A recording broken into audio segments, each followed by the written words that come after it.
停靠在8楼的2路汽车，到底什么车能上8楼？当年刀郎的这句歌词，你听完之后是不是也充满疑惑？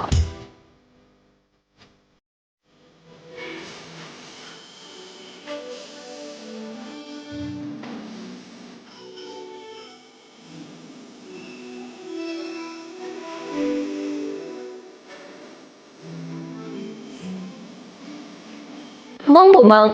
其实这个8楼是乌鲁木齐一个站牌的名字，是指新疆的昆仑宾馆，因为这里是当年乌鲁木齐楼层最高、服务设施最好的宾馆。1958年建成，一共有8层楼高，因此这里被大家称为8楼。而且昆仑宾馆门前的公共汽车站也叫8楼站。现在的昆仑宾馆还在正常运营，也只有8层楼。新疆还有很多地名起的都特别任性，克勒玛依有个地方叫羊洗澡，要不说克勒玛依生活条件好呢。塔城有个地方叫宝贝，这里是一个金矿，叫宝贝也没什么问题。新疆克州有个地方叫让，这应该是字数最少的地名吧。库车还有一座山叫皮亚兹里克能拜什里克阿克塔格山，翻译过来是一个皮亚兹很多的白山，起名字就这么直接，就这么任性。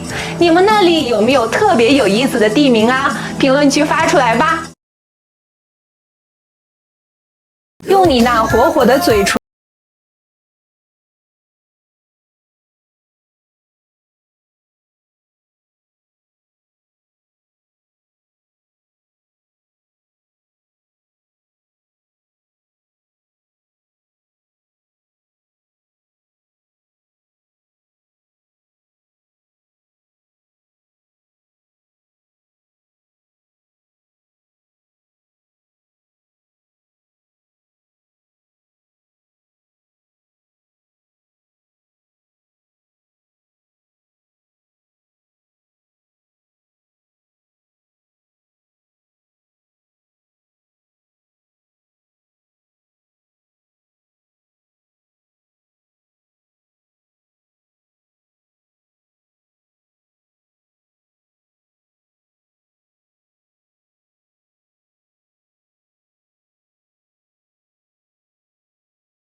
赞关注，勇敢的在评论区夸夸我。不出所料，刀郎老师果然唱了这首《绣红旗》。刀郎曾在2008年发行专辑《红色经典》，翻唱了10首经典红歌，《绣红旗》就在其中。9月30日是烈士纪念日，我们今天的美好生活是无数先烈用生命换来的。为什么战旗美如画？是英雄的鲜血染红了它，他们值得我们所有人铭记。但是您知道吗？在新疆有一座中国海拔最高的烈士陵园，也是中国最孤独的烈士陵园，因为这里海拔4200米，位置处于新疆和西藏交接的荒山戈壁之上，就算是烈士家属来这里一次也非常困难。那就是新疆的康熙娃烈士陵园，这里是为了纪念1962年外地来犯保卫祖国牺牲的83名战士而修建的，后续在这周边牺牲的烈士都安葬在这里。纪念碑前昆仑忠魂4个字赫然出现在眼前，他们像一把利剑，镇守在祖国的边疆。这里虽然偏远，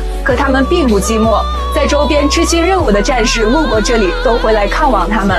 康熙娃烈士陵园在219国道旁，如果你有机会路过，别忘了来这里看看，代表自己，也代表他们的家人，保卫祖国的人民英雄永垂不朽。刀郎老师发的这首《奇台30里》，这奇台30里到底是什么意思？巧了，奇台就在新疆，点个赞，关注我，我给你讲讲。奇台位于乌鲁木齐东侧，吐鲁番以北，是昌吉的一个县城。曾经一首可可托海的牧羊人，让大家知道了美丽的那拉提。那现在刀郎老师的《奇台30里》也应该让大家知道，在奇台还有一个同款美丽的江布拉克。江布拉克距离乌鲁木齐非常近，230公公里，开车3个小时就到了。注意，3个小时在新疆算非常近的。要知道，乌鲁木齐到那拉提600多公里，最快也需要10几个小时。另外，奇台的江布拉克有一里同款的云山、草原、空中牧场，景色丝毫不逊色。它还有独特的金色麦田，这里被誉为中国最美的麦田。最近很火的电影《封神》第1部就是在这里实景拍摄。激发归乡，身骑雪龙驹，直奔西岐。真实的景，真实的马，真实的骑，上演了一幕少年帝王出长城。刀郎老师的奇台30里其实是奇台的一个地名，叫30户，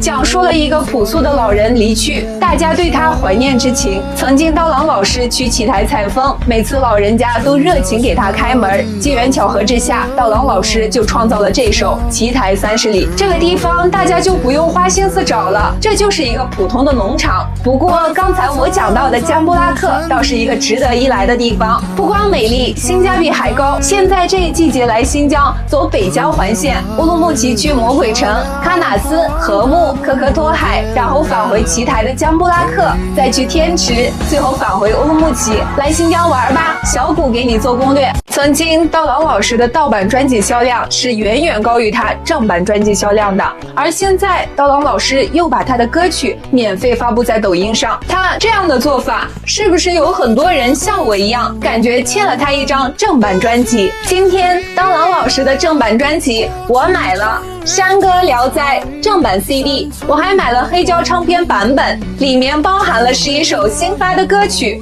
目前刀郎老师在抖音里已经唱了新专辑中的5首，大家猜一猜下一首会是什么呢？这 CD 专辑我是买了，可是 CD 机我可没有。不过我买了这个专辑更多的意义在于一份情怀，想留个纪念，做个珍藏，想听歌在抖音里面就可以了。如果你也想收藏一张，我已经把购买链接在评论区置顶了，点进去看看吧。你能相信吗？刀郎的这首《雨中飘荡的回忆》已经创作了35年了，这是他上世纪80年代末创作的歌曲，那时他才17岁。歌曲的原名叫《小雨》。刀郎上初中时向同学借了吉他，开启了他的创作之路。这首《小雨》就是他最得意的作品之一，后来改名为《雨中飘荡的回忆》。17岁创作的歌曲，虽然很少有人听过这首歌，但是几十年过去了，这歌曲依旧那么的好听。如今刀郎老师再唱《雨中飘荡的回忆》，也应该是对少年时期的一个回忆和致敬吧。刀郎老师的歌曲深入人心，正是因为他的歌曲源于生活，17、18岁花样年华产生的感情是多么的纯粹呀！仔细听着句句深情的歌词，你是否有一种穿越回学生时代的错觉呢？似曾相识的场景历历在目，天上的小雨一点一滴滴，空中飘荡着它芬芳的气息。那个芳香你还记得吗？那个女孩的名字又叫什么呢？你们有怎么样的故事？你又是为什么选择放弃呢？现在在下起小雨，你还会不自觉的回忆吗？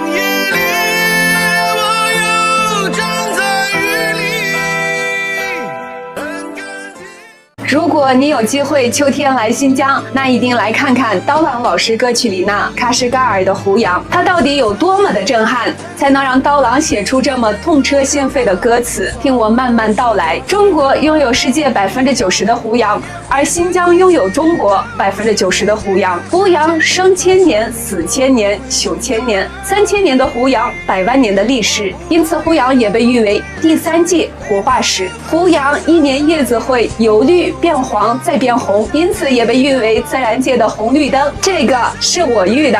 黄灯的胡杨简直绝美。胡杨生长环境恶劣，凭借自己顽强的根系，在沙漠中创造出绿洲。它还象征着不屈不挠的精神，同时它也象征着爱情。3000年的守望，只为与你相遇。如果你有非常爱的他，就带上他一起来吧。今天给大家出个攻略，关注我，点赞收藏这个视频，一旦有机会来呢，肯定用得上。首先观赏胡杨最好的时间段是10月中下旬，绿灯已经完全变成黄灯。新疆分布着很多胡杨林，沿塔里木河流域的胡杨林是景色最多样化的。我最喜欢阿克苏的沙雅，因为可以边看胡杨林边吃阿克苏的冰糖心。沙雅拥有胡杨林470万亩，从沙雅出发1个小时就可以抵达塔河外滩，穿过塔河就来到了一个比较特别的胡杨林，这里遍布着枯死的胡杨，造型奇异，被称为魔鬼林。这里就能看到死后千年不倒，倒后千年不朽的胡杨了。黄沙、枯木、凄凉沧桑，也很震撼。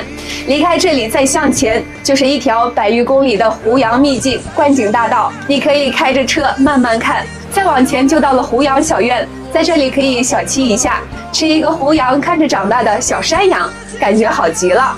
随后可以抵达塔里木河湿地旅游区了，这里配套设施完善，观景也更丰富。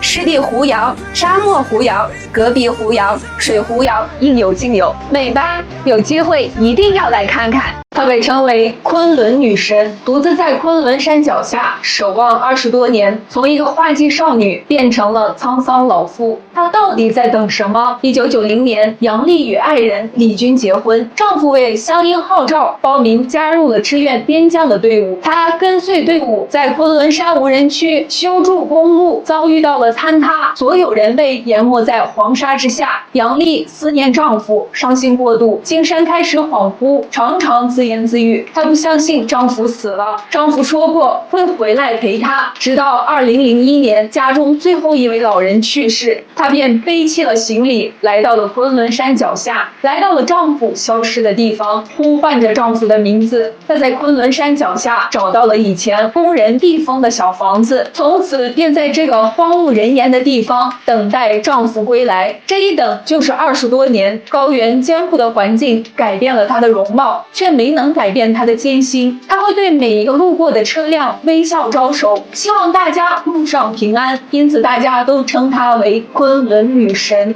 刀郎没有当过兵，他为什么有这么重的军人情节？他翻唱的《驼铃》，一句送战友他真诚，唱出了多少钢铁之躯。这首歌已经成了退伍送别的御用歌曲。这一切源于他的哥哥。刀郎家里一共4口人，爸爸妈妈还有2兄弟，哥哥大他5岁，在哥哥17岁时去西藏日喀则当兵。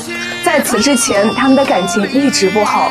哥哥当兵期间2个人分离，刀郎和哥哥的联系才多了一些，慢慢感情变融洽。后来哥哥退伍回到家乡，2兄弟因为一些事情大打出手，哥哥一气之下离家出走，可这一走就是再也没回来。几天后噩耗传来，哥哥因意外车祸离去。此时当哥哥永远离开，刀郎才感觉到哥哥对于他多么的重要，悔恨的泪水再也止不住了。哥哥的离去成了他终身的遗憾。战友啊战友，亲爱的兄弟，当心夜半北风寒，一路多保重。而歌曲《驼铃》这个名字也意味深长，在沙漠之中行走的骆驼脖子上会挂一个大大的铃铛，一走路叮叮当当的响。这一方面可以驱赶野狼，另一方面也可以在沙尘天气引领方向，防止走散。长风大漠，黄沙弥漫，驼铃声响，动人心弦。孤寂的沙漠中，驼铃声相正着希望。路漫漫常分手，一同走过沙漠路，听过驼铃响的感情便更加真挚。如果你也想感受在茫茫沙海中驼铃响起带来的震撼，就来新疆吧，塔克拉玛干沙漠欢迎你。有人问我，你一个新疆姑娘怎么老解读刀郎的作品呢？今天我就讲讲刀郎和新疆有哪些不解之缘。此缘有3。第一，刀郎老师是新疆女婿，他的妻子朱梅就是咱们新疆姐姐。他们1993年相识，随后相恋结婚。后来刀郎老师也来到了新疆，也就是在那几年我出生了。备注：我出生跟他们没有关系，这是2件事。第二，刀郎老师来到新疆后深受新疆民歌吸引，他结合流行音乐开创了他独特的曲风。刀郎这个名字就是受到了新疆刀郎部落的启发。刀郎部落是维吾尔族的分支。刀郎还曾任新疆阿瓦提的形象大使。第三，刀郎老师很多家喻户晓的歌曲都是描绘了美丽的新疆。2002年的第一场雪，其中那一句8楼2路汽车，8楼就是指新疆昆仑宾馆。一提8楼，所有新疆人民都知道。西海情歌，说说吧，都谁单曲循环这首歌，边听边哭的？阿瓦尔古里，这是刀郎老师给伊犁电视台写的台歌。那首驼铃，一句送战友，踏征程，又让多少钢铁之躯流泪呢？还有喀什噶尔的胡杨，手心里的温柔。最美还是我们新疆，吐鲁番的葡萄熟了，怀念战友。去伊犁的路上，新疆好，北方的天空下，身披彩衣的姑娘，高原的回忆，奇台30里。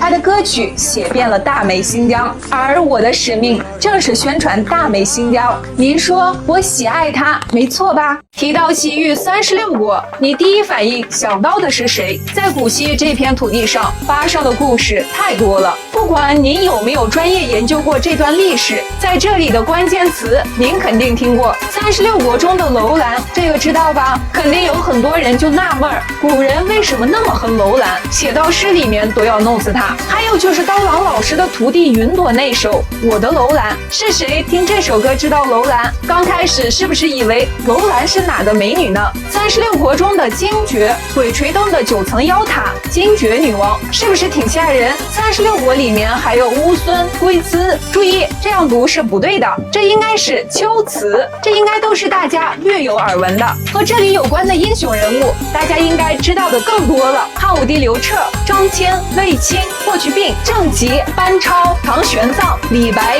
左宗棠、林则徐等等，每个人的故事都很精彩。其实西域36国的说法可以追溯到秦朝，秦末汉初，这里逐步被匈奴控制，至建元3年，公元前138年，汉武帝派张骞出使西域，历经70余年，直至公元前60年，西域都护府正式成立，西域从此成为我国领土不可分割的一部分。东汉时期，这里更名西域长食府，北部被乌孙和匈奴以及胡羯控制，至东晋西域丢了，直到大唐，西域以及周边又纳入我国版图。唐末这里被分为吐蕃和回鹘，至清朝中期准噶尔被灭，西域回归。清末最终基本确定了新疆现有区域范围。后面我将出一系列视频，详细讲讲这其中的故事，大家关注我哟。谁知道2002年的第一场雪到底指的是哪一场雪？是开年1月份的第一场雪，还是下半年秋去冬来的第一场雪？到底哪一场才是一年的第一场雪？根据刀郎老师歌曲里面的定义，